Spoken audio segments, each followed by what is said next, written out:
नमस्कार दोस्तों, मैं विकास शाक्य एक बार फिर से आप सबका स्वागत करता हूं अपने चैनल पर। और आज जो कॉन्सेप्ट हम डिस्कस कर रहे थे भगवत गीता में, पिछले वीडियो में जो हमने डिस्कस किया था कि किस तरीके से पूर्णता की चाहत में व्यक्ति सतरज और तम गुणों के प्रभाव में अपने मनोमय कोष में वासनाएं कैसे इकट्ठी करता है, उसके बारे में हमने कॉन्सेप्चुअली समझा था। आज उसकी मॉडस ऑपरेंडी हम समझेंगे कि किस तरीके से ये जो हमारे हमारा जो मन है, उस मन के कौन कौन से कंपोनेंट है, कौन हेल्प करते हैं मनोमय कोष में इंफॉर्मेशन भरने के लिए। ऐसे समझ जाइए कि हमारा जो मनोमय कोष है ना, वो खाली बर्तन है, ठीक है, लेकिन उसके चार सहयोगी हैं। ठीक है, उसके चार सहयोगी हैं। इन चार सहयोगियों की मदद से तरह तरह की वासनाएं खींच करके संसार से लाई जाती हैं और उनके अटैचमेंट यहाँ पे इकट्ठे किए जाते हैं। किस तरीके से होते हैं ये हम आज समझेंगे, ठीक है। तो इनको समझने से पहले हमें ये समझना होगा कि हमारा जो मनोमय कोश है, जिसके बारे में आप जानते हो, ये तीसरा कोष मनोमय कोश है। इस मनोमय कोष में क्या होता है, सारी वासनाएं इकट्ठी होती हैं, यही अंतःकरण है। ठीक है, यहीं पर सारी वासनाएं इकट्ठी होती हैं और जब इसकी सफाई हो जाती है तो ये बिल्कुल साफ होकर के आपको आपकी आत्मा यानी आपके अपने वास्तविक रूप के दर्शन करा देता है। इसकी सफाई करने की एक मॉडस ऑपरेंडी है जो ज्ञान योगियों को बताई जाती है। भक्ति योगी सिर्फ और सिर्फ ईश्वर पर भरोसा रख करके ये सफाई कर लेते हैं। हर तरह के व्यक्ति के लिए ये चीजें हैं, लेकिन ये जो आज हम डिस्कस करने जा रहे हैं, ये ज्ञान योगियों द्वारा जाने जाने योग्य बात होती है। वो इसको फॉलो करते हैं, वो इस पर ध्यान देते हैं कि किस तरीके से मैं अपने मन को, अपनी बुद्धि को, इन चीज़ों को देख पाऊं। ठीक है, तो जैसा कि हमने समझा था कि सबसे बाहर का कोष जो है ना, वो कौन सा होता है, आ, आपका अन्नमय कोश होता है, जो अन्न खा करके ही पलता बढ़ता है। दूसरा होता है प्राणमय कोश, जो कि इस पूरे के पूरे शरीर को प्राण देने का काम करता है। ये जो पूरी जीवात्मा है, इस पूरे शरीर को प्रकाशित करने का काम करता है, इसको प्राण देने का काम करता है, ताकि ये शरीर चल सके, इसके भीतर जो वासनाएं हैं इसे ये जी सके और अंत में अपने आप को पाने का यानी अपने आप को जानने का, आत्म रूप में स्वयं को जानने का प्रयास, पूर्णता का प्रयास ये करता रहे। ठीक है, इसीलिए ये प्राणमय कोश होता है, ताकि प्राण मिले आपको। जैसे ही ये चला जाता है वैसे ही ये सारी चीजें, मन वन सब चले जाते हैं, क्योंकि प्राण के कमजोर होने पे आपने महसूस किया होगा कि बीमार होने पर जब आपके प्राण कमजोर पड़ते हैं तो आपका क्या होता है, आप खाने में मन नहीं लगता, आपका आपका कोई काम करने में मन नहीं लगता। जो भी काम आप रोज बड़े चाव से करते थे वो सारे काम आप रोक देते हो, कर ही नहीं पाते। ठीक है, आपका मन ही नहीं लगता, आपको लगता है बस पड़े रहें, क्योंकि प्राण कमजोर हो चुके होते हैं बीमारी में। उसके बाद आपका ज्ञानमय कोश होता है, फिर आपका आनंदमय कोश होता है, जिसके भीतर आपकी आत्मा होती है। मेन चीज जो है हमारी, वो हम मनोमय कोश के बारे में पढ़ रहे हैं। मनोमय कोश में जो हम वासनाएं डालते हैं, उन वासनाओं को डालने में जो हेल्प करने वाले चार कंपोनेंट हैं, वो ये हैं। पहला तो है आपका एक है आपकी बुद्धि काया। ठीक है, इसे सिर्फ बुद्धि भी कह सकते हैं। दूसरा है आपकी विवेक काया। तीसरा है आपका संस्कार काया। और चौथा है आपका चित्त काया। ठीक है, ये चारों की चारों मिल करके काम करती हैं। ठीक है, ऐसा होता है कि चार ये ना चौधरी टाइप के लोग हैं। ठीक है, ये बुद्धि, विवेक, संस्कार और चित्त, ये ना मन के अंग है। जैसे हमारे शरीर में हाथ पैर लगे हुए हैं ना, वैसे ही मन के ये अंग है, मन को सहयोग करते हैं। ये मन को सहयोग करने का काम करते हैं, ये मन के सहयोगी हैं। हमने कई बार पढ़ा है ना कि जो बुद्धि है वो मन की सहयोगी है, उसकी सहेली है, उसकी परम मित्र है। ठीक है, उसका साथी है हमेशा का। जैसी वासना होगी वैसी बुद्धि काम करती है, जैसी वासना इकट्ठी कर ली उसी के हिसाब से बुद्धि चलेगी। तो ये वासना इकट्ठी होती है, फिर बुद्धि कैसे काम करती है, यही हम समझने की कोशिश यहाँ करेंगे। तो ये चारों इसके अंग होते हैं। ठीक है, और उसके अलावा जो बाहर का अंग होता है, ये होता है क्या, ये होता है भौतिक काया। मैं आपको रेफरेंस बता दूं कि मैं ये कहाँ से ले रहा हूं। ये लिया है मैंने, एक बार फिर से बता दूं आपको, एक पुस्तक है कली हनु वाड़ी। आप इस किताब को खरीद लीजिएगा, कली हनुवाड़ी, इसको पढ़िएगा। लेकिन उससे पहले ये वीडियो देख लीजिए, आपको बड़ी आसानी होगी चीजों को वहां समझने में। और ये जो भगवत गीता में जो कुछ समझाया गया है, वहां पे हनुमान जी की वाणी है, वो हनुमान जी ने अपने कॉन्सेप्ट्स वहां पे बताए हैं इनके, ये किस तरह से काम करती हैं। तो उसकी हेल्प से ये सारी चीजें आपके सामने मैं रख रहा हूँ। ठीक है, वहां पे जो चीजें मैंने समझी, पढ़ी, उसके माध्यम से ये चीजें आपके सामने मैं रख रहा हूँ। तो भौतिक काया है एक, ये भौतिक काया बाहर की है। और पिछले वीडियो में ही हमने देखा कि जो कुछ भी है, हमारी जितनी भी इच्छाएं हैं, वो सब इच्छाएं क्यों हैं, हम आगे क्यों भागते हैं, क्यों, क्योंकि हम पूर्ण होना चाहते हैं। पूर्ण होने की वजह से ही अटैचमेंट की भावना आती है, पूर्ण होने की वजह से ही हम आगे बढ़ने की राह खोजते हैं और अटैच हो जाते हैं उन चीजों से जो हमें पूर्ण बना सकती हैं हमारे हिसाब से। जबकि पूर्ण हम हो नहीं सकते, क्योंकि जो पहले से पूर्ण है वो क्या पूर्ण होगा, उसे और पूर्ण होने के लिए कुछ करना नहीं है, बस दिक्कत यह है कि वो अपने आप को देख नहीं पा रहा कि वो पूर्ण है। ठीक है। तो अब हम देखते हैं बुद्धि काया की बात, फिर विवेक काया, संस्कार काया, चित्त काया, उसके बाद भौतिक काया। तो ये जितनी भी कायाएं हैं ना, इनकी भी अपनी क्या होती है, पूर्णता की अवधारणा होती है। भौतिक काया के लिए पूर्ण का मतलब क्या होता है? भौतिक काया के लिए पूर्ण का मतलब होता है कि मैं सुंदर दिखूं, मैं अच्छा दिखूं, मैं बलवान दिखूं, मेरे सिर पे काले घने लंबे बाल हों, मेरी तरह गंजा ना हो। ठीक है। तो पूर्णता की यही अवधारणा है कि मैं अच्छा दिखूं, सुंदर दिखूं। इसलिए जो व्यक्ति भौतिकता में ज्यादा घिरे होते हैं, जिन्हें अपनी सुंदरता पे बड़ा अटैचमेंट होता है, वो क्या करते हैं, उनके हिसाब से पूर्णता सुंदर दिखने में है, तो वो बूढ़ा होने से भी डरते हैं। कुछ ऐसे लोग होते हैं जो बूढ़ा होने पर जब उनकी उम्र ढलने लगती है तो वो डिप्रेस हो जाते हैं।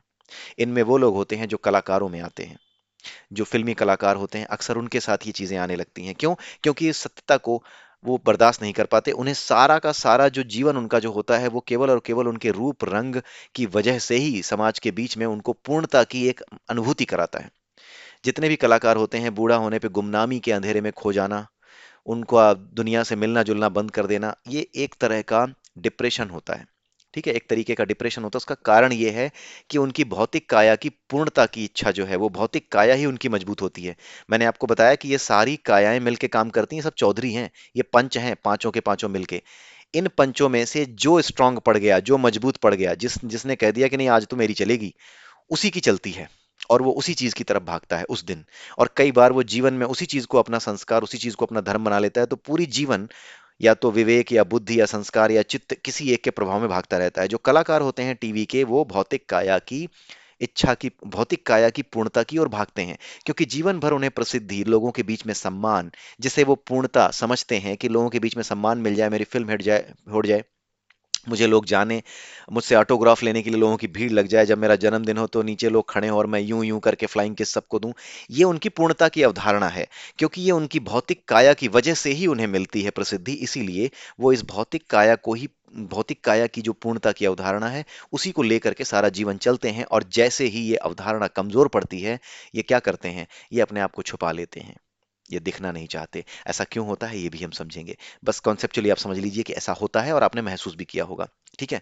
तो भौतिक काया अपने आप को सुंदर दिखाने में, अपने आप को अच्छा दिखाने में, मैं सुंदर दिखूं, मैं अच्छा दिखूं, जिंदगी भर जवान दिखूं, मैं बुढ़ा होके ही ना मरूं, मुझे बुढ़ा होना ही ना पड़े, मुझे तो अमरता का वरदान मिल जाए, एक ऐसा शरीर जो अमर हो, यही भौतिक काया से प्रभावित व्यक्ति का एक दुख होता है। ठीक है। यही उसकी पूर्णता की अवधारणा होती है। बस पूर्ण याद रखिए, क्यों फंसता है आदमी वासना में, उसका कारण है ये पूर्णता की इच्छा, और कोई कारण नहीं है। उसके बाद हम देखते हैं बुद्धि काया। अब हम सबसे पहले एक एक करके बुद्धि काया, विवेक काया और इन सबको देखेंगे।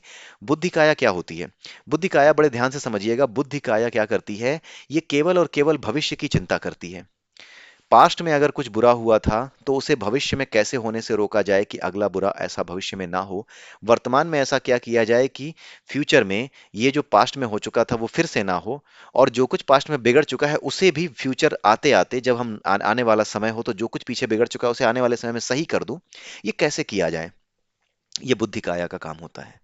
जब आप इस तरीके से विचार करते हैं कि पास्ट में ये था, प्रेजेंट में ऐसा है, फ्यूचर में ये चीजें ना हो, अगर मैं आज ऐसा करूंगा तो कल मुझे इतना फायदा होगा। जब आप इस तरह के विचार करते हैं, तो आप अपने दिमाग में तुरंत घंटी बजाइए कि आप बुद्धि काया के प्रभाव में हैं। ठीक है। जानना ही ज्ञान है। आप जानते ही अपनी सारी कायाओं को, अपने मन को प्रकट कर पाएंगे। जब आप अपने मन को प्रकट कर पाएंगे, तो आपका अपना मन आपके कंट्रोल में आने में जरा सी भी देर नहीं लगाएगा। उस समय के लिए आप क्या होंगे, अपने मन को जान रहे होंगे कि अभी ना मेरी बुद्धि काया काम कर रही है। क्योंकि कुछ है नहीं, ये चारों पांचों में से जो भी स्ट्रांग होता है ना, वही मन बन जाता है, वही मन करता है।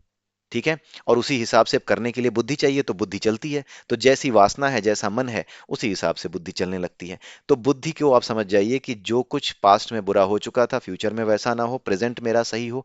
प्रेजेंट में जीता ही नहीं आदमी, प्रेजेंट में बस यही सोचता है कि फ्यूचर कैसे सही हो, प्रेजेंट को तो वो जीता ही नहीं है। ये बुद्धि काया का काम है। उसके बाद आती है विवेक काया। ठीक है। उसके अलावा दूसरा जो है वो विवेक काया है। विवेक और बुद्धि को लोग एक समझ लेते हैं, लेकिन ऐसा नहीं है, दोनों में फर्क है। विवेक क्या देखता है? विवेक ये देखता है कि पूर्ण होने के लिए मैं अकेला पूर्ण नहीं हो सकता। मुझे पूर्णता तभी मिलेगी जब मुझे कई और लोगों का साथ मिले। मेरे रिश्तेदार, मेरे भाई बंधु, मेरे जानने वाले लोग, मेरी जो एक इमेज है समाज के बीच में, वो अधिक से अधिक लोगों के बीच में मेरी जान पहचान हो। ये सारी चीजें, जो विचार जब आपके मन में आते हैं, तब आप किसके अधीन होते हैं? तब आपकी कौन सी काया काम कर रही होती है? विवेक काया काम कर रही होती है। तब ये स्ट्रांग होती है। काम तो सारी कर रही होती हैं, बुद्धि, विवेक, संस्कार, चित्त, भौतिक काया, ये सब एक साथ काम करती हैं। सब एक साथ काम करती हैं। बता तो रहा हूं, ये पंच हैं। इन पंचों में से जो ज्यादा बड़ा चौधरी निकल जाता है उस समय, वही आगे निकल के आता है। तो जिस समय आपके मन में ये विचार चल रहा हो कि कैसे मैं अपने माँ बाप को भी खुश रखूं, अपने पत्नी बच्चों को भी खुश रखूं, ठीक है, लोगों के बीच में मेरी एक अच्छी छवि हो, उस छवि का नुकसान ना हो, ये सारी चीजें मतलब तभी ये पूरी होंगी। मैं पूर्ण तभी होऊंगा, मेरे को पूर्णता तभी मिलेगी जब ये सभी लोग, ये सभी रिश्ते नाते, ये मेरे से जुड़ जाएं। जब भी ऐसा भाव आपके अंदर आए तो आप समझ जाइए कि आपकी 5 कायाओं में से ये जो विवेक काया है ना, ये अभी स्ट्रांग है, यही सोच रही है, यही आपको सोचने पे मजबूर कर रही है। और इसी के बेसिस पे, सतरज या तम जहां पर भी होंगे, इसी के बेसिस पे आप एक अटैचमेंट क्रिएट करेंगे और यहाँ पे इकट्ठी हो जाएगी, रख देंगे। इस तरीके से अटैचमेंट इकट्ठी होती है। तीसरी है संस्कार काया। संस्कार काया क्या करती है? ये एक ऐसा भाव बनाती है आपके मन में, जो कि ये बताता है आपको कि कोई भी चीज तभी पूर्ण हो सकती है, हम पूर्णता को तभी प्राप्त कर सकते हैं जब हम संस्कारों के साथ जिएं, जब हम एक नियम में जिएं। जैसे आप सुबह एक टाइम पे उठते हो, पूजा किए बिना खाते नहीं हो, ठीक है, नहाए बिना आप, पूजा किए बिना आप किचन में नहीं घुसते हो, ये कुछ संस्कार हैं आपके।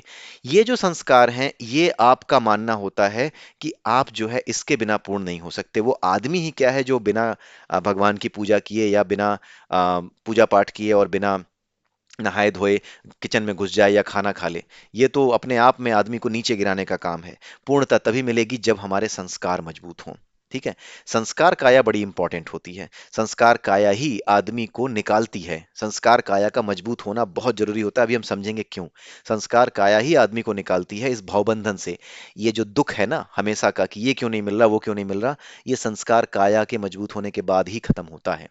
संस्कार काया का एक नुकसान होता है, आप जब ये नहीं समझते कि ये संसार परिवर्तनशील है, इसलिए आपके जो संस्कार हैं, जो आपने नियम बना रखे हैं अपने लिए, संस्कारों में सिर्फ संस्कार नहीं आते कि सुबह उठो खाओ पियो, इसमें वो चीजें भी आती हैं जिसको आप अपना क्या कहते हैं, जीवन मूल्य कहते हैं। जैसे पितामह भीष्म थे, ठीक है, सबसे अच्छा एग्जाम्पल वही है। पितामह भीष्म जो थे, इनके जीवन में एक प्रण था, इन्होंने लिया था कि मैं सारा जीवन उस आदमी के प्रति निष्ठावान रहूंगा जो कि इस सिंहासन पे बैठेगा, आपके हस्तिनापुर के।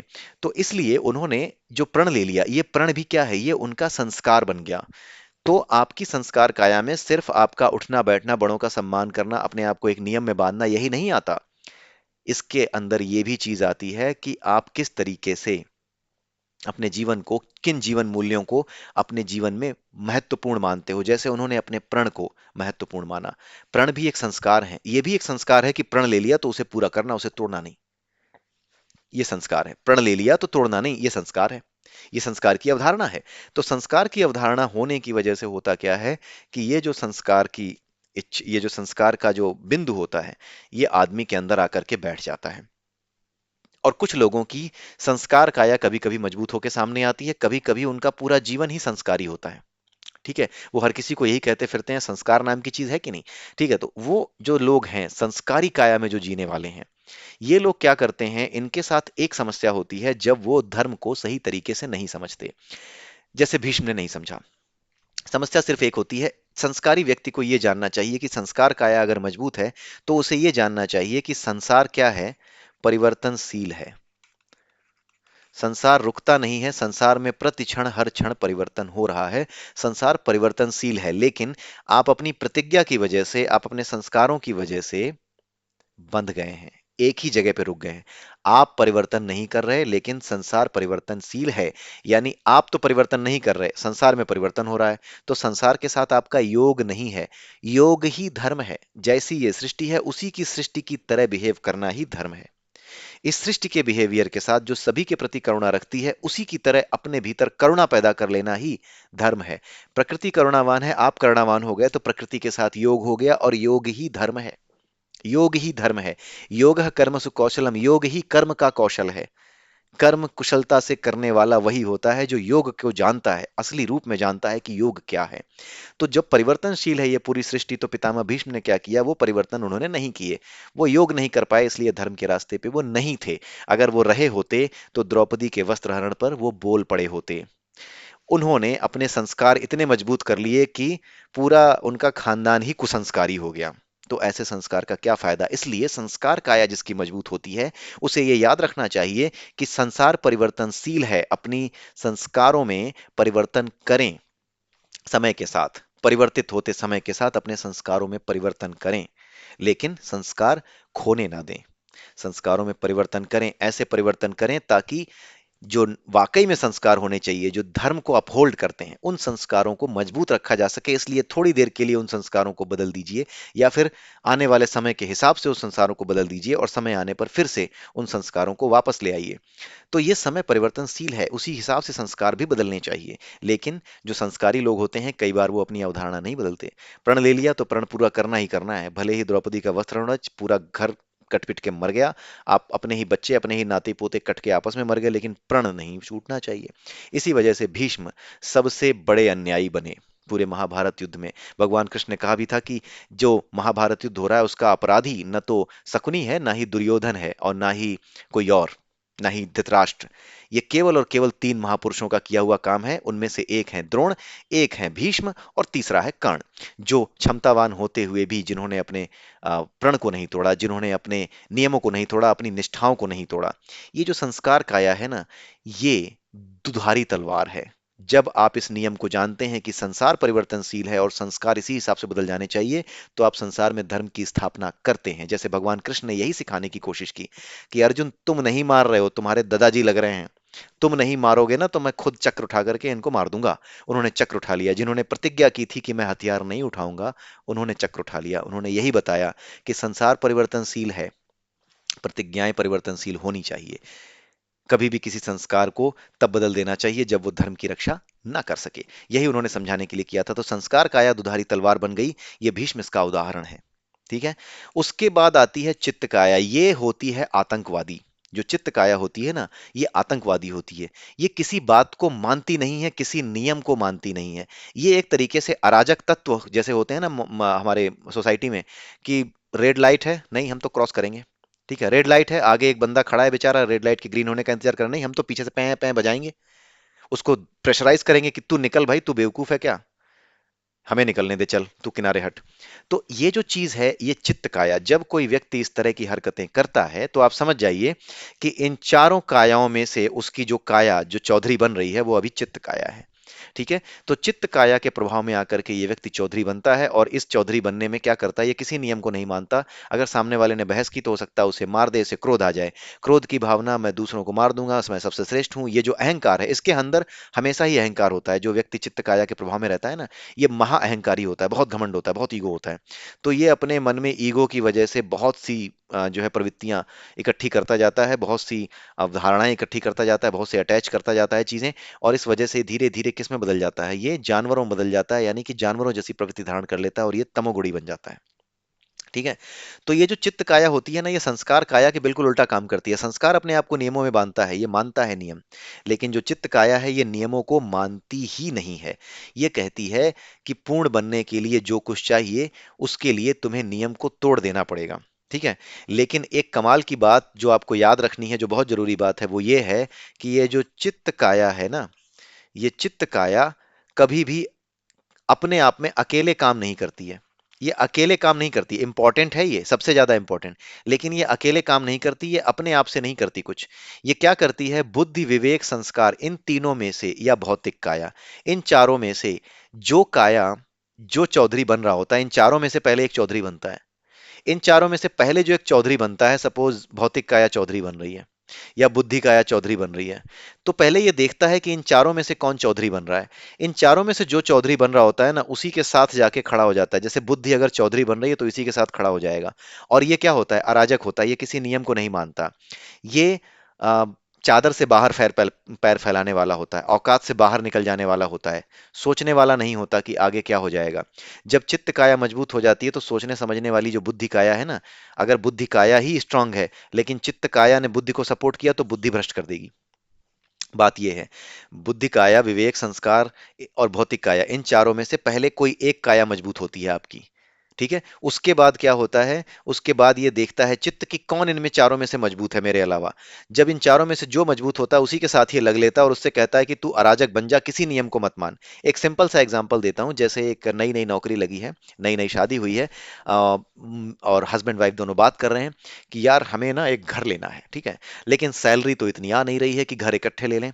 तो हुआ ये कि जो है बुद्धि काया ने सोचा, बुद्धि काया का काम क्या है, फ्यूचर के बारे में सोचना। आज हमारे पास जो है पैसे हैं, सैलरी आ रही है, अगर हमने इसका उपयोग सही से कर लिया तो कल को हमारे पास एक घर होगा, ठीक है, जिसमें हमारे बच्चे रहेंगे, हम भी चैन से रहेंगे, हम उस घर में रहेंगे बच्चों के साथ। तो ये जो बुद्धि काया है ये काम कर रही है उसकी इस समय, ठीक है। आप ये पहचानना सीखिएगा, ये सिर्फ पढ़ने के लिए नहीं है, आप इसको पहचानना सीखिएगा, इसको प्रैक्टिकली उतारिएगा अपनी लाइफ में कि मैं ऐसा सोच रहा हूं तो ये मेरी बुद्धि काया कर रही है। जैसे ही आप सोचना शुरू करेंगे ना, आप अपने मन के वश में नहीं होंगे, मन आपके वश में आना शुरू कर देगा। आप अपने हिसाब से इस बुद्धि को, विवेक को, संस्कार को यूज करना शुरू कर देंगे। जब आप इनको यूज करना शुरू कर देंगे तो ये एक बड़ी अच्छी प्रैक्टिस होगी अपने मन को वश में करने की, ठीक है। तो ये एक बहुत बड़ा प्रयास है जो हम लोग यहाँ पर कर रहे हैं कि किस तरीके से मन को वश में करने की ये जो विधि है, जो ज्ञान योग की विधि है, ये किस तरीके से हम निकाल के सामने रखें, कैसे इसको समझें, उसी का प्रयास है ये वीडियो। तो ये दोनों वीडियो, इसके पुराना वीडियो और ये वीडियो, ये जितना हो सके उतना शेयर करें, रुके नहीं, इसको शेयर करते जाएं, अपने घर में, अपने पेरेंट्स के बीच में, अपने भाइयों के बीच में, अपने जो भी समझ सकते हैं, जो भी समझ के इस स्तर पे आ चुके हैं कि इन इन चीजों को समझ सकते हैं, उनके बीच में पहुंचा दीजिए। तो आप सीधी सी चीज समझ लीजिए कि चित्त काया क्या है। ये आतंकवादी होती है, किसी नियम को नहीं मानती। ये कहती है कि तुम सारे नियम तोड़ दो। और किसको कहती है? बाकी की चार कायाओं में जो भी स्ट्रांग होगा, पहले इन चार कायाओं में एक स्ट्रांग निकल के आता है, बुद्धि, विवेक, संस्कार और भौतिक में से कोई एक निकल के आता है चौधरी बन के। फिर इन चौधरी, आप ऐसा समझ लो कि इन चार, ये पांच गुंडे हैं, इन पांच गुंडों में से ये जो चित्त है, गुंडे नहीं कह सकते, ये पांच जो हैं सैनिक हैं, इन पांच सैनिकों में एक के पास बंदूक है, ठीक है, हथियार हैं, अवैध हथियार हैं जिनका इस्तेमाल करके ये कुछ भी कर सकता है। इन चारों में से जिसकी इच्छा है उसको पूरा कर सकता है। तो बुद्धि, विवेक, संस्कार और भौतिक काया, इन चारों में से पहले ये डिसाइड करते हैं कि करना क्या है। फिर ये चित्त कहता है कि तुम लोग मुझे बता देना कि करना क्या है। जब इन चारों में से कोई एक चौधरी बन के आता है, जैसे बुद्धि काया चौधरी बन के आई, इसने चित्त को बताया, तो चित्त कहता है अच्छा कोई नहीं, कोई नियम नहीं मानना है, तुम फोड़ दो। जो होता है ना, फोड़ दो यार, देखी जाएगी बाद में।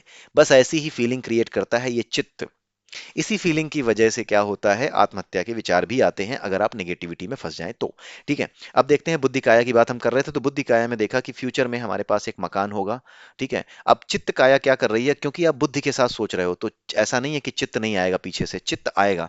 लेकिन हो सकता है कि आपकी बुद्धि ज्यादा स्ट्रांग हो तो चित्त पीछे रहेगा जरूर, लेकिन वो हावी नहीं हो पाएगा। लेकिन अगर आपकी बुद्धि से आप सोच रहे हो कि यार घर लेना तो जरूरी है लेकिन पैसे नहीं बन रहे यार, कैसे क्या करें, तो आपकी बुद्धि कमजोर पड़ने लगी, कैसे क्या करें, और नहीं सोच पा रहे हैं। जब आप और नहीं सोच पाते बुद्धि से, तो बुद्धि क्या हो गई, कमजोर हो गई। जैसे ही ये कमजोर होगी ना, बाकी तो पहले ही सरेंडर हुई पड़ी है, बाकी तो पहले ही डिसाइड कर चुकी हैं कि तुम ही आगे जाना। तो ये चित्त क्या कहेगा कि अच्छा तुम कमजोर पड़ गए तो मैं मजबूत हो गया, एक काम करो, तुम्हारी औकात नहीं है ना, फिर भी तुम लोन ले लो, चादर तुम्हारी इतनी बड़ी नहीं है फिर भी उससे बाहर पैर फैला लो, लोन ले लो, बर्बाद हो जाना, फ्यूचर का मत सोचना, ठीक है, लेकिन उसको ले लो। इसी वजह से बुद्धि काया का इस्तेमाल करने के बाद जब बुद्धि कमजोर पड़ती है, जब व्यक्ति ये सोचता है कि नहीं यार घर तो लेना ही पड़ेगा लेकिन उपाय नहीं निकल रहा, तो एक काम कर, पापा से थोड़ा लोन ले लेंगे, थोड़ा दोस्तों से लोन ले लेंगे, चारों तरफ से उधार ले करके, और जो है फिर आदमी ये काम करता है, बैंक से भी लोन ले लेंगे, ये सारी चीजें लेकर के फिर उसके बाद अपनी रातों की नींद क्या करेंगे, हराम कर लेंगे। ठीक है, क्योंकि अगर आपके पास पैसे हैं तब तो आप घर लेते हैं तो कोई दिक्कत नहीं है, जितने जितने का घर लेना है अगर उसके आधे पैसे आपके अकाउंट में पड़े हैं तो नॉर्मली आदमी आराम से लेता है। लेकिन बुद्धि काया क्या करती है कि सब तो ले रहे हैं, हमारे पास कब होगा, ठीक है। तो जब ये चीज हो जाती है और आपके पास वाकई में कम होते हैं लेकिन फिर भी आप फटफड़ाते हैं, तो उस केस में बुद्धि काया के ऊपर चित्त काया चढ़ जाती है और ये आपसे कहती है अरे क्या सोच रहा है, जा ना लोन ले, हाथ फैला। आदमी अपने उसूलों तक से समझौता करता है उस समय। तो ये जो कायाएं हैं ना, इस तरीके से ही काम करती हैं, ठीक है। आई होप कि आपको समझ में आ रहा होगा। विवेक काया कैसे काम करती है।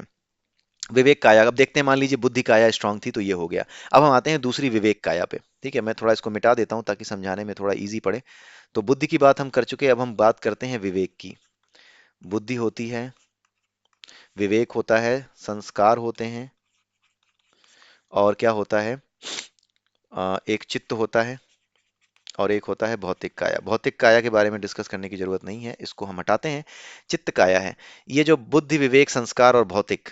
अब भौतिकता के केस में हम डिस्कस करने की जरूरत नहीं है। सुंदर दिखने की इच्छा अगर है तो चित्त कहता है कुछ भी कर, उल्टी सीधी कोई भी चीज करवा ले। आप लोगों ने कुछ लोगों को देखा होगा ना कि मैं यूनिक दिखूं, अलग से दिखूं, तो क्या करते हैं कि कुछ ऐसे भी लोग हैं जो अपने चेहरे पे अपनी नाक की सर्जरी करा लेते हैं, अपने होठों की सर्जरी करा लेते हैं। डकटेल वाले में जो डक आती थी, बतख आती थी, वैसे लगने लगते हैं कई बार। अपने होठों की सर्जरी करा ली, चेहरे की सर्जरी करा ली, बर्बाद हो गए बिल्कुल। अच्छा बनने चले थे, दिखने लगे बंदर जैसे, बेवकूफों जैसे दिखने लगे। तो ये क्या होता है, जब भौतिक काया चौधरी बन के सामने आती है और वो ये नहीं सोच पाती कि अब ये नहीं समझ पाती भौतिक काया कि हाँ यार, अब कैसे अपने आप को यूनिक दिखाऊं, अपने शरीर को अलग से कैसे दिखाऊं। तो चित्त काया कहती है अरे don't worry, I am here. वो कहती है भाई चल एक काम करते हैं, शरीर के साथ अब छेड़खानी करते हैं, इसको थोड़ा टेढ़ा मेढ़ा कर। ठीक है, तो आदमी है तो औरत बन जा। जैसे भौतिकता में एक चीज आती है, अर्ज टू सेक्स। ठीक है, तो उस अर्ज टू सेक्स में क्या होता है कि कुछ लोग ऐसे होते हैं, उनके साथ क्या होता है कि उन्हें ये लगता है कि मैंने, अगर मान लो वो मेल है, तो उसे ये लगता है कि एज अ मेल मैंने जो अपनी सेक्सुअल अर्ज है वो पूरी कर ली है। बट उनके दिमाग में ना एक विकृत विचार आता है, क्योंकि ये जो आनंद है जिसे वो महसूस करते हैं, जिस प्लेजर को वो महसूस करते हैं, उस प्लेजर के बारे में वो ये सोचते हैं कि एज अ मेल तो मैंने ऐसा फील किया, but as a female how it feels.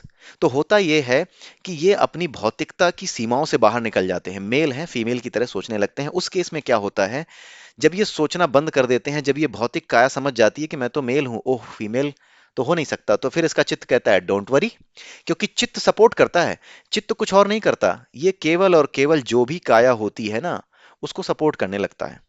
जो काया चौधरी बन के सामने आ गई उसको सपोर्ट करने लगता है। तो अब ये क्या कहता है ऐसे आदमी से, एक काम कर, अपना सेक्स चेंज करा ले, राइट? या फिर बिहेव करने लगे वैसा। अगर तू पुरुष की तरह नहीं जाना जीना चाहता, तू पुरुष की तरह संतुष्ट हो चुका है, तो एक स्त्री की तरह जीना शुरू कर दे, उसके तरह हाव भाव बना ले। तो फिर वो अपने आप को बदल लेते हैं, they become some in some other sexual orientation, उनको उनके अंदर दिखने लगता है आपको, राइट? तो ये जो दुनिया में चल रहा है ना, किसी भी चीज की व्याख्या ऐसी नहीं है जिसको करना मुश्किल हो। ये सारी चीजें आपको पस पकड़ में आनी चाहिए, सबका आंसर आध्यात्म में ही है, कहीं अलग से नहीं है कुछ। ठीक है, तो चित्त काया क्या करती है, भौतिक काया को सपोर्ट कर देती है जब भौतिक मजबूत होती है। अब हम आते हैं, बुद्धि पूरी कर चुके, भौतिक पूरी कर चुके, विवेक पे आते हैं। विवेक काया क्या कहती है कि सभी के साथ हमारे रिलेशन, सब जब खुश होंगे, लोगों के साथ जब हम अच्छे रिलेशन, लोग भी हमसे खुश होंगे, उनसे रिलेशन हमारे अच्छे होंगे। हम अकेले पूर्ण नहीं हो सकते, सब कई लोग मिलकर हमें पूर्ण करते हैं। तो उस केस में क्या होता है, सपोज एक लड़का है, एक स्टूडेंट है, जो कि सुसाइड नोट लिख रहा है। क्यों लिख रहा है? क्योंकि हुआ क्या कि उसकी जो विवेक काया है ना, वो ये कह रही थी कि जब तक तुम्हारे माँ बाप खुश नहीं होंगे, तुम्हारे समाज में लोगों को ये नहीं पता होगा कि ये पढ़ने में अच्छा है, ये कोई भी एग्जाम क्रैक कर सकता है। पिछले साल से मैं एग्जाम की तैयारी कर रहा था, आईएएस की, पीसीएस की, या कोई भी तैयारी कर रहा था। अचानक से क्या हुआ कि मुझे ये पता चला कि मैं तो फेल हो गया। अब मेरे सारे अटेम्प्ट सब समाप्त हो चुके हैं, अब मैं कोई अटेम्प्ट दे भी नहीं सकता। तो अब हुआ क्या कि विवेक काया, जो कि विवेक काया स्ट्रांग हो गई उसकी अभी। ठीक है, विवेक काया हो सकता है हमेशा से स्ट्रांग रही हो, वो यही मानता हो कि दूसरों को दिखाने के लिए ही जिया जाता है। अगर एक एक ऐसी ऐसी स्थिति भी आती है कि हाँ, अगर मेरी जॉब चली गई या अगर मेरे साथ बुरा हो गया तो रिश्तेदार क्या कहेंगे, लोग क्या कहेंगे। अगर ऐसे विचार आते हैं तो आप समझ सकते हैं कि ये विवेक काया का काम है। अब हुआ ये कि ये जो स्टूडेंट था, ये क्या हो गया, ये फेल हो गया। अब हुआ ये इसके साथ कि जब ये फेल हो गया तो इसकी विवेक काया ने कहा कि यार तू तो ध्वस्त हो गया, तेरा तो कुछ बचा ही नहीं। तेरे लिए तो सबके बीच में तेरा नाम होना, तेरे पेरेंट्स तुझसे खुश हों, वो खुश हों तेरे काम से, तेरे को आगे बढ़ता देखें, तभी तो तू पूर्ण है, नहीं तो तू पूर्ण नहीं है। तो इसकी अवधारणा जो है, पूर्ण की अवधारणा, वो फेल हो गई। जब फेल हो गई तो मजबूत तो ये थी, लेकिन जैसे ही ये फेल होती है ना, मैं कह रहा हूं ना, चार में से ये बुद्धि, विवेक, संस्कार और भौतिक, इन चार में से एक चौधरी बनता है पहले। जो भी चौधरी बनता है उसको ना चित्त आके सपोर्ट करता है।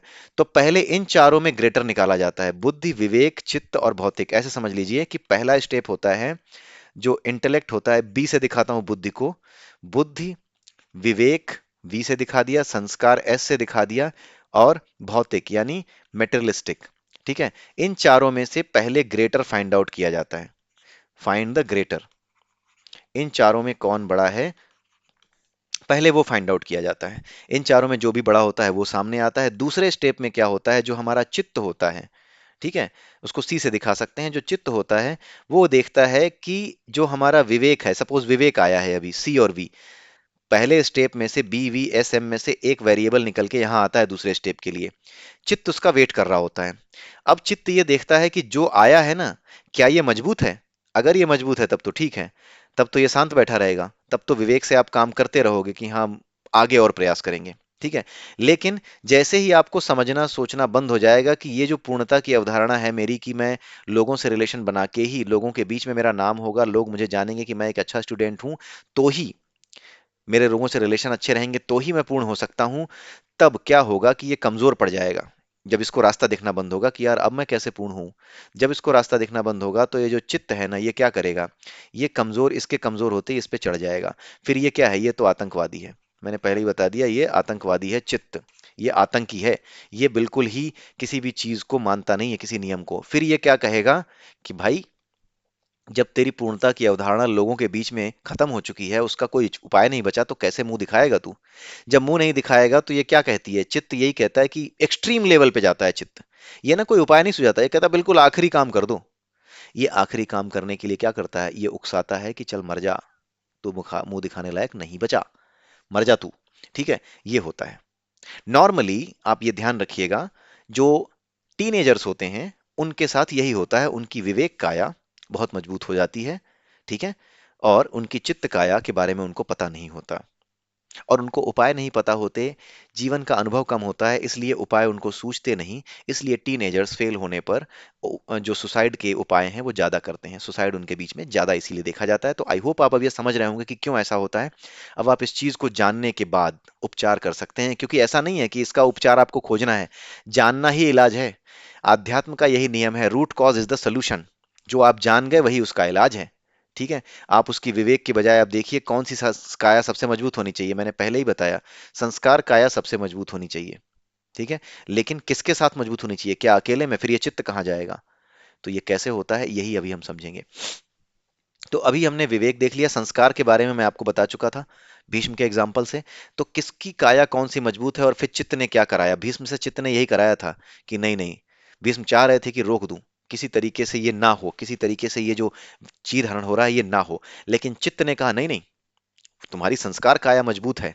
लेकिन संस्कार जब उनके कमजोर पड़ने लगे कि क्या करूं क्या करूं, मेरे लिए तो संस्कार ही सब कुछ है, मेरी प्रतिज्ञा ही सब कुछ है, लेकिन अब मैं कुछ नहीं कर पा रहा। जैसे ही किंग कर्तव्य विमूढ़ होता है, जैसे ही कोई उपाय नहीं सूझता, वैसे ही चित्त क्या करता है, उस काया पे चढ़ जाता है। फिर उसको एक्सट्रीम लेवल पे जाने को कहता है, चुप रहो, रहने दो, संस्कार ही तुम्हारे सबसे मेन पूंजी है, तुम्हारी प्रतिज्ञा तुम्हारी मेन पूंजी है, बैठे रहो, होने दो चीरहरण। ये हुआ था उनके साथ। तो इस तरीके से चित्त आतंक मचाता है, ठीक है, और इस तरीके से चीजें होती हैं। तो आई होप कि आपको ये समझ में आया होगा कि किस तरीके से ये आतंक मचता है। अब जानना ही उपाय कैसे है। बात ये है कि आपकी जो चित्त काया है और जो संस्कार काया है, ठीक है, इन्हीं दोनों से आपके जीवन का इलाज निकलता है। ये जो मनोमय कोष में वासनाएं इकट्ठी हो रही है ना, ये इसी से निकलता है। संस्कार काया को मजबूत करने के लिए जो योग बताया गया है वो भक्ति योग है, संस्कार काया को मजबूत बनाने के लिए।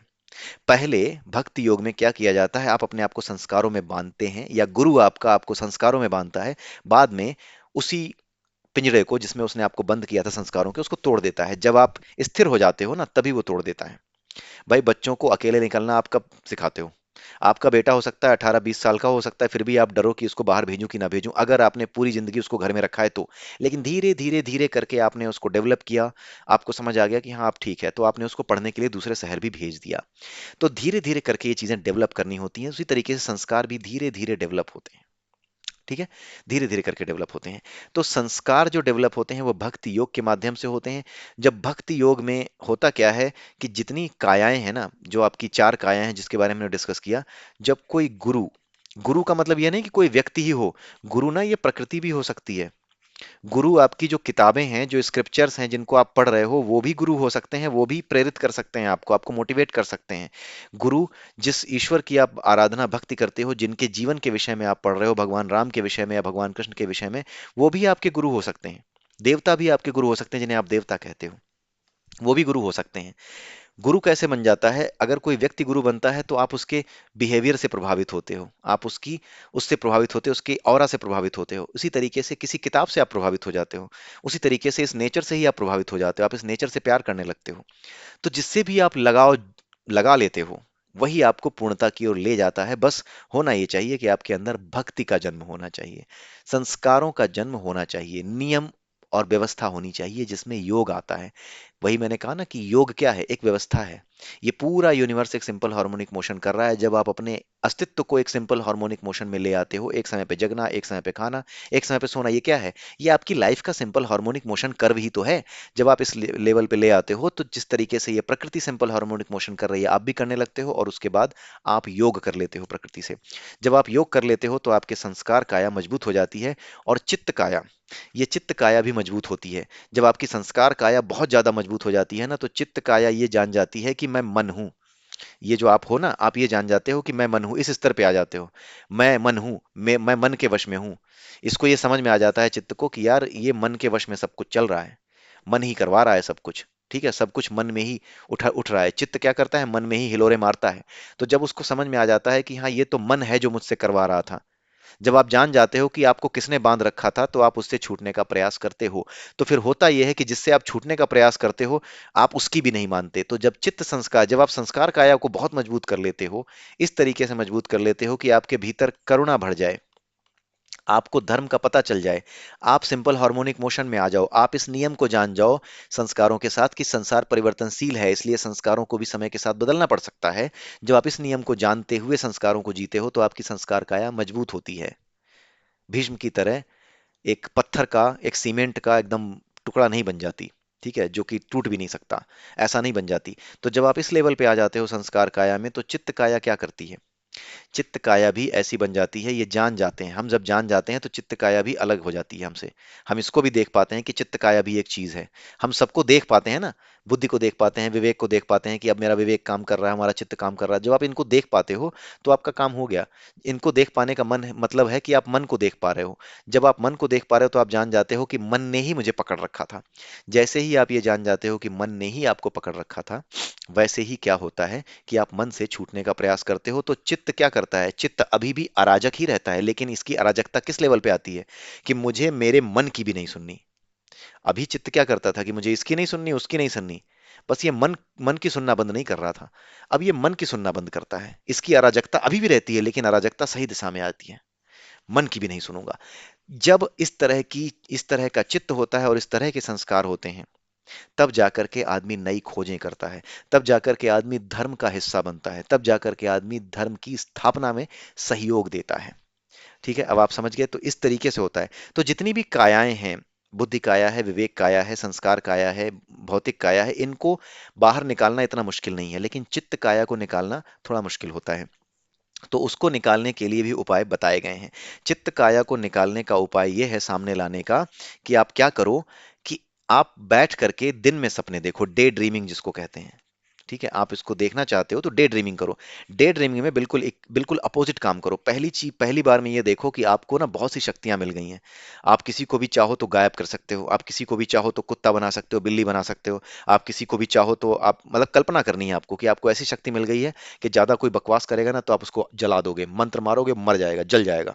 ठीक है, तो ये सारी चीजें क्या होती हैं? ये डे ड्रीमिंग में आपको करनी होती हैं। जब आप डे ड्रीमिंग में ये करते हैं, पहले आप ये कर लीजिए, बिल्कुल खो जाइए दिवा स्वप्न में कि मेरे पास ये होता ना, ताकत होती ना, मैं प्रधानमंत्री होता ना, तो मैं ये कर देता, मैं मुख्यमंत्री होता ना प्रदेश का, तो ये कर देता। तो जो भी आप मैक्सिमम लिमिट तक जा सकते हो कानून व्यवस्था बनाए रखने के लिए, आप डे ड्रीमिंग करिए उसकी। आप क्रिकेटर होते तो ऐसे मारते, हर गेंद पे छक्का मारते। ठीक है, बिल्कुल एक्सट्रीम लेवल पे जाइए, जो भी बिल्कुल पॉजिटिव आप समझते हो, जो आपकी पूर्णता की अवधारणा में आता है कि एज अ क्रिकेटर आप ऐसे होते, जिसने सबसे ज्यादा रन बनाए होते, जिसने सबसे ज्यादा विकेट लिए होते, दुनिया का जबरदस्त धांसू ऑलराउंडर होता, तब मैं पूर्ण होता। बिल्कुल एक्सट्रीम पे चले जाइए। उसके तुरंत बाद आइए औकात पे, मतलब बिल्कुल नीचे चले आइए, बिल्कुल डिप्रेसिंग स्टेट में, कि आपसे सब छीन लिया गया है, आपके पास कुछ नहीं है, नौकरी भी नहीं है, बच्चे भी नहीं है, बीवी छोड़ के चली गई है, बच्चे छोड़ के चले गए हैं, पापा तो बर्बाद हो गए, सब छोड़ के जा चुके हैं, आपके रिश्तेदार आपको ताने मारते हैं, आपके माता पिता तक आपको ताने मारते हैं, घर में एक एक निवाला तानों के साथ आप खाते हैं, ऐसा जीवन आपका हो गया है, इसकी कल्पना कीजिए। जब इन दोनों की कल्पना आप एक के बाद एक करेंगे तो आपको महसूस होगा कि देयर इज समथिंग, इसको बाहर निकालना बहुत मुश्किल होता है। चित्त सबसे ज्यादा बड़ा आतंकवादी होता है। ये स्लीपर सेल है, जैसे आतंकवादी स्लीपर सेल में रहते हैं ना, वैसे ही ये स्लीपर सेल में रहता है ये चित्त। स्लीपर सेल है, इसको निकालना बड़ा मुश्किल होता है। इसको निकालने का यही तरीका है। आपको लग रहा होगा अजीब, लेकिन यही तरीका है। आपको महसूस होगा कि एक अलग सी चीज आप अपने अंदर महसूस कर पा रहे हो, जिसे देख पा रहे हो, जो आपको कंट्रोल कर रही थी। आपको बस यही समझना है कि कुछ और आपको कंट्रोल कर रहा था, अभी आप यही नहीं समझ पाते कि क्या आपको कंट्रोल कर रहा था। तो ये वीडियो बहुत ध्यान से दूसरी बार भी देखना हो तो देखिए, लेकिन ये बड़ी इंपॉर्टेंट वीडियो है। ये कली हनुवाड़ी एक पुस्तक है, वहां से भगवत गीता के इस बेसिक कॉन्सेप्ट को समझने में थोड़ी सी और हेल्प मिलेगी, इसलिए मैंने वहां से कंटेंट निकाल के यहाँ पर वीडियो बनाई है। बिल्कुल इसको फॉरवर्ड कीजिए, बिल्कुल इसको दूसरों तक पहुंचाइए। ठीक है, इसी के साथ ये वीडियो मैं समाप्त करता हूँ यहीं पर। जय सिया राम, जय श्री कृष्णा, जय श्री राधे।